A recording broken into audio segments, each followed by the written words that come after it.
Maintenant, on va aborder le type Topic Exchange. Topic Exchange utilise le pattern ou le routing pattern entre l'exchange, qui s'appelle topic, et les queues. Il utilise deux types de routing pattern. Le premier, c'est wildcard et le deuxième, c'est sharp. Lorsqu'on a un binding key qui contient eu.de.wildcard, c'est-à-dire que l'exchange vérifie que exactement dans la première position du routing key qui est envoyé par le producer existe EU. Et dans la deuxième position existe DE. Et dans la troisième position, il peut accepter quoi que ce soit. C, E, R, string. Quoi que ce soit, le string. Mais le routing key doit exactement égal, ou la première position du routing key doit exactement égal la première position du binding key. La deuxième, la même chose. La troisième, qui contient le wildcard, il l'ignore. Voilà, c'est-à-dire qu'il se peut qu'elle contient plusieurs éléments, ou un élément string, bien sûr. La deuxième chose, c'est sharp. On a us.sharp. Ça, c'est un binding key.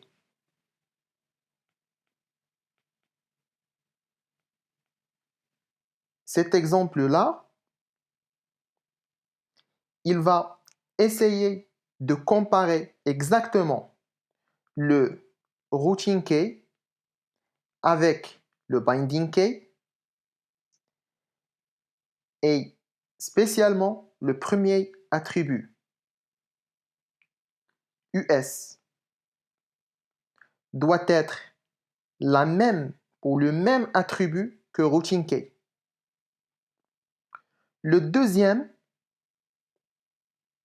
qui contient sharp, c'est-à-dire le deuxième attribut du routing key, on suppose que le routing key envoyé par le producer contient us.t,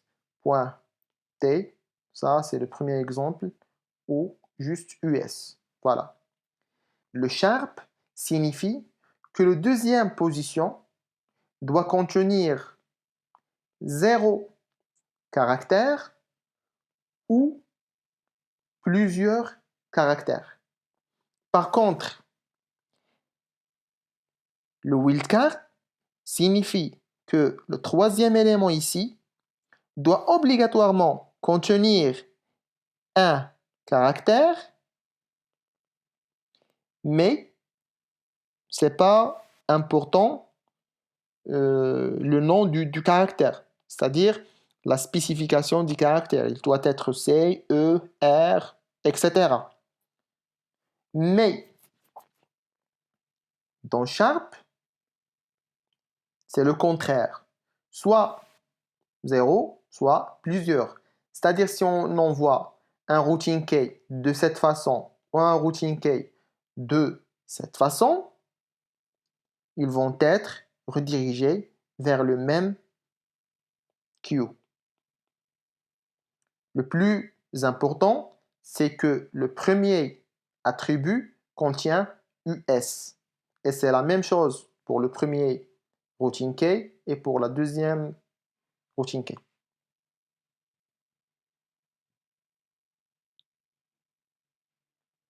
Supposons qu'on a cette routing pattern.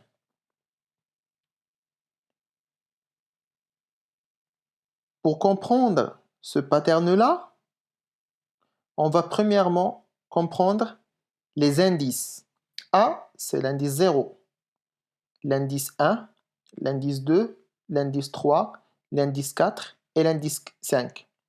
C'est-à-dire que ce pattern accepte les routines key qui commencent obligatoirement par A. Dans le premier indice, il y a étoile, c'est-à-dire qu'il doit avoir quelque chose ici, quoi que ce soit. Mais le deuxième indice doit contenir obligatoirement C. Le troisième indice, quoi que ce soit aussi. Le quatrième indice, quoi que ce soit aussi. Et le cinquième indice, c'est obligatoirement doit contenir R. C'est-à-dire si on envoie un message avec un routine key qui contient A plus A.T, par exemple, point C, point O, point O, point R, ça passe. On a le A dans 0 position, on a le C dans la deuxième position et on a le R. Mais si on envoie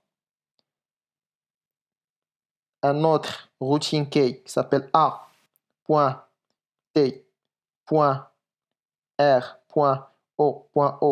par exemple C, ça ne passe pas. Maintenant, on va voir un petit exemple pour mieux comprendre.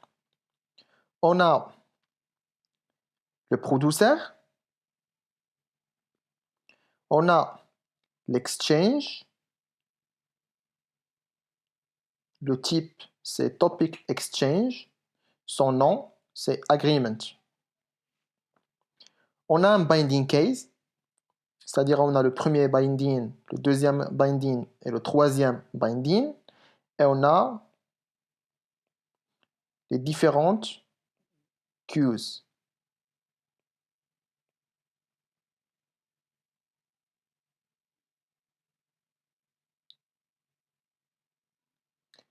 On a le premier binding entre l'exchange qui s'appelle agreement et le QA qui s'appelle Berlin Agreements.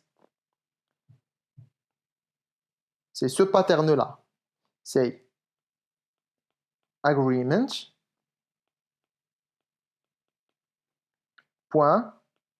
.eu .berlin .sharp. C'est-à-dire que chaque message qui contient par exemple un routing key qui commence obligatoirement avec agreement.eu.berlin, il va être redirigé vers ce queue parce que le sharp dit 0 au plusieurs. C'est-à-dire on a 0 caractère après ce point-là ou plusieurs bien sûr. C'est-à-dire que si on envoie agreement